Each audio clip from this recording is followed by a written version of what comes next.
Welcome back to Jordan's Everyday DIY. You see some laundry baskets here behind me. Got a little project going here that Melissa talked me into for a friend of hers. They saw, I don't know, Pinterest or something, where they saw some little rack system that allowed these three laundry baskets to slide in and kind of stack up with a little top on it for folding. So they wanted me to see if I could make a couple of them for her, so we're going to give it a shot. So I just got those laid out there on the bench doing a little dimensioning. I'm going to spin the phone around here and show you on the whiteboard little sketch what I'm going to do and try to explain to you as best I can, at least how I think I want to approach it at this point. So let me spin this around. All right, here you see kind of a crude sketch, so I apologize for it. This one right here just basically shows the rack system. I'm going to do some bracing on it.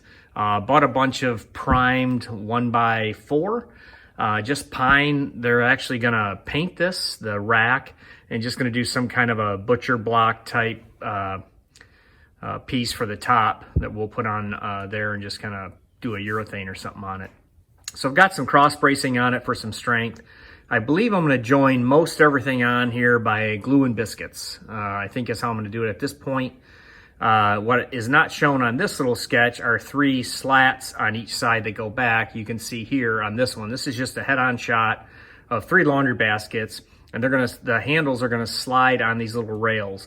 I think those little rails I'll just attach inside with just some exposed screws, again, because it's getting painted. So that's what it looks like. All right, so I'm gonna give that a shot. We're gonna do some layout here. Get everything measured so I know what size to cut all these pieces. It's going to be a lot of cutting of pieces and cutting into some biscuits and a lot of gluing. So that's what I'll start doing next.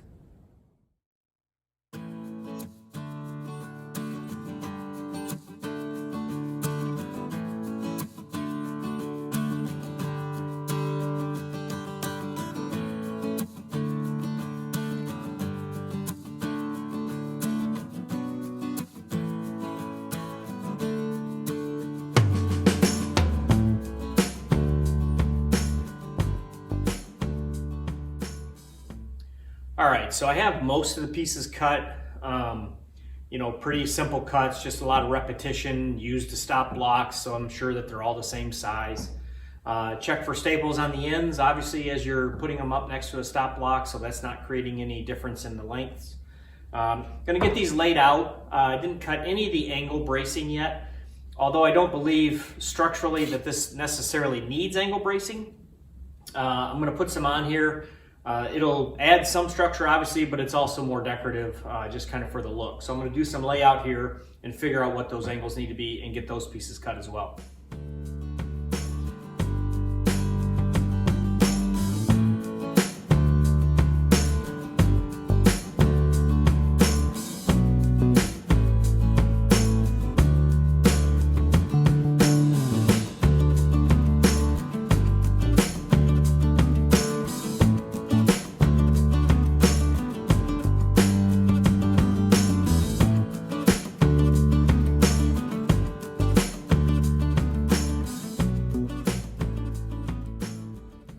All right, so on my first cut back there, you probably saw I did a little bit more measuring. Even though I used a little angle finder and tried to set that exactly, as I brought the saw blade down as I was eyeing it, it looked like it was just a touch off. So what I did is I cut it about 1/4 inch or so long. And then I took, in metric, since the millimeters are so much tighter, I used a metric ruler and I measured the end of my cut to my line, and I was off by about 1/2 millimeter or so. Not to get too fussy, but anyway, so I made just a little slight tweak to it, and that cut went right on that line. So now I just got to make sure my length is good. Once I get a good pattern cut, I'll get the others cut and get some jigs set up to cut those. Let's see if this fits.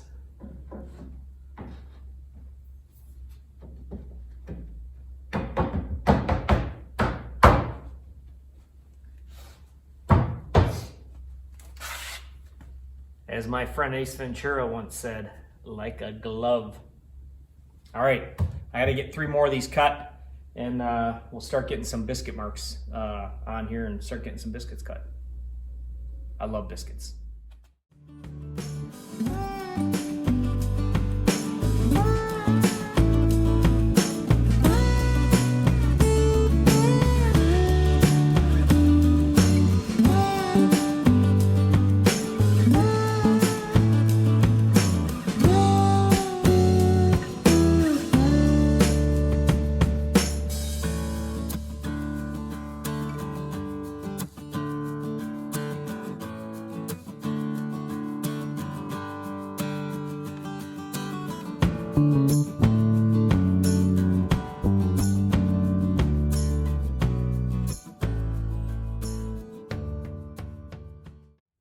Okay, so here's my thought process. For those of you that recall the drawing at the beginning of this video, on the back side of this I want to do a cross brace, but I'd like to hog out half of each of these so they go together and it's all in one plane.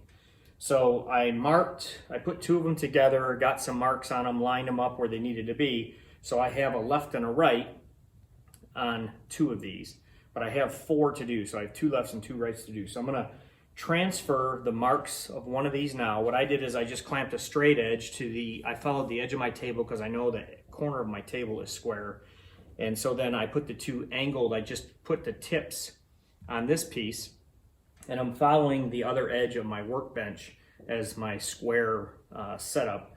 And now I'm gonna transfer these marks. Okay, so I lied.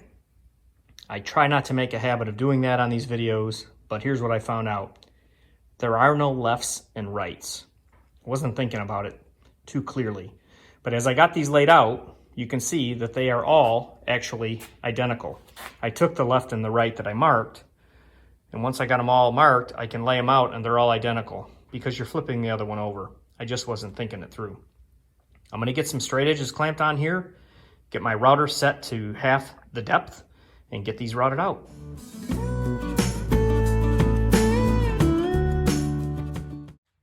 All right, well, got them done. So that's essentially how they're gonna go together. They overlap nicely, all in the same plane. So we'll get these laid out with the back cross members, get them marked and biscuited, and get these glue ups done. So we'll let these glue overnight.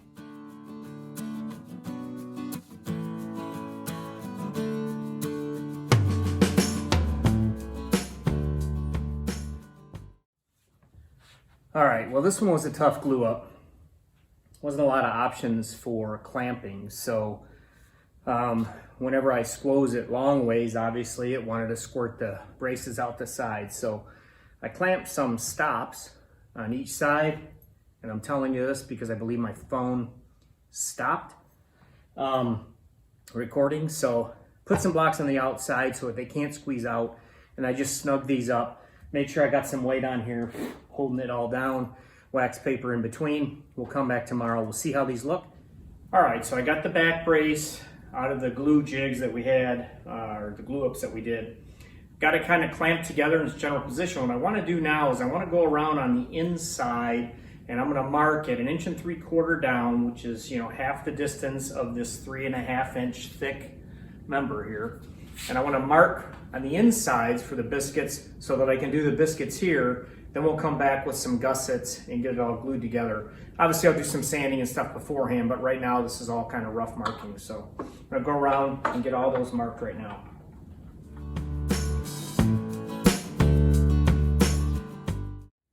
All right, so you can see that I have one of these already glued up. The beauty in doing two of anything on these videos is that on the first one, I can try it. And I'm gonna be honest, there is no graceful way to glue these things together. So I am gonna tilt the phone down and do my best to kind of show you how I clamped this one together. There's some adjustment you gotta do once you get the thing set up. So I'm just telling you right now, it's not real graceful. Wearing my T1D Strong shirt today, Team Lily. Lily's my cousin, and she has type 1 diabetes, and anytime we can draw attention to this terrible disease, I think we should. So whatever you can do to donate, to volunteer, to help fight this disease, I know Lily appreciates it, so that's my plug. Let's try to get this thing glued up.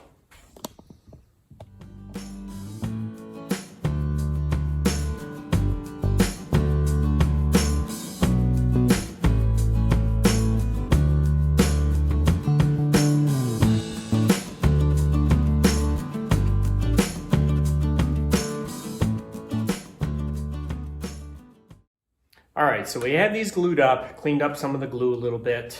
Today I want to look at how I'm going to do these tops.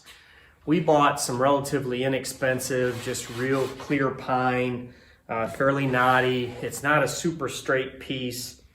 It looks like it's made up of 1, 2, 3, 4, 5 pieces that Home Depot purchased, whatever, as a glue up. So these are not wide enough or deep enough to cover this. So I'm actually going to take this and I'm going to cut this into 2 pieces and biscuit them side by side, glue them together. And my thought is I'm also going to cut some 1/2 inch, I have some scrap 1/2 inch plywood that I'm going to glue this to under weight, screw it and glue it and weight it down nice and flat. And then come back with another piece of pine, like a 1x2 or 1x3 or something like that.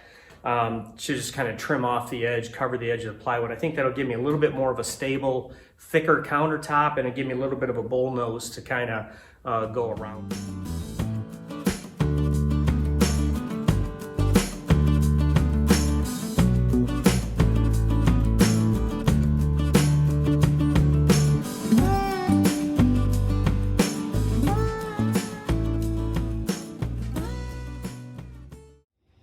All right, so right now I showed how I laid up this pine that we bought on the plywood. You can see there that it's glued to it, glued and screwed. It's all dry now.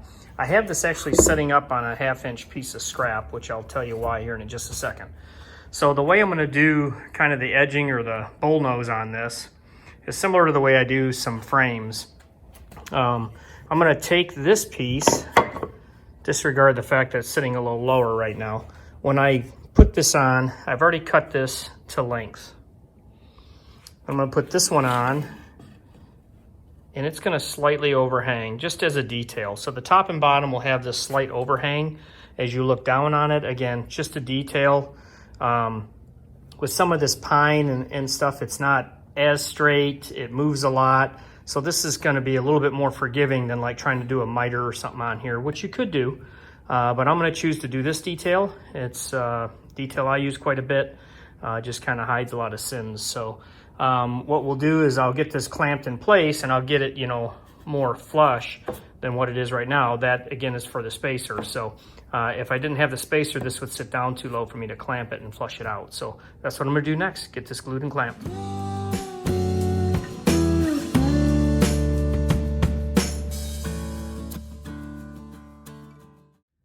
All right, so today I thought I'd show you just a little piece that I made, some gussets. I'll show you them installed on the units, but thought I'd show you what this is. It's just a little 45-degree gusset, and I put some blocks on the underside, and I'm gonna screw this from the underside into the inside of those racks. Now, the only reason I do this is because you won't see any of these fasteners. These are gonna be up underneath the countertop here, and these will be covered by the countertop. And then it also allows me to screw in from the underside to mount the countertop. So it'll add some racking strength to the units themselves, but it'll also give me an opportunity to mount that top and without any exposed fasteners. There's a lot less to fill and everything else. So let's get this last one installed.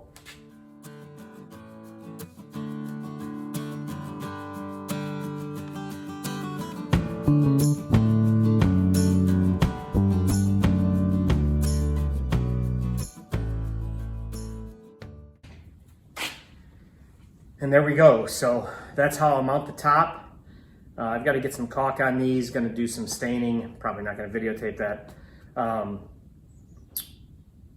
the countertops. While that dries, I'll do some urethane, get these caulked and sprayed white. Also have to mount the rails in there. I've done all my pre-measuring and drawn my lines, so I got to get these rails cut and mounted for the baskets to slide in and out, and we're getting pretty close now. All right, I've got the router table set up. What I want to do now is just do a simple round over on 4 edges of one side of these rails. I got all these cut. I just want to make a little round over so that it's not too sharp as people maybe reach in and out for the baskets, pulling them in and out. So let's do that now. Got the table set up. Let's get them all done.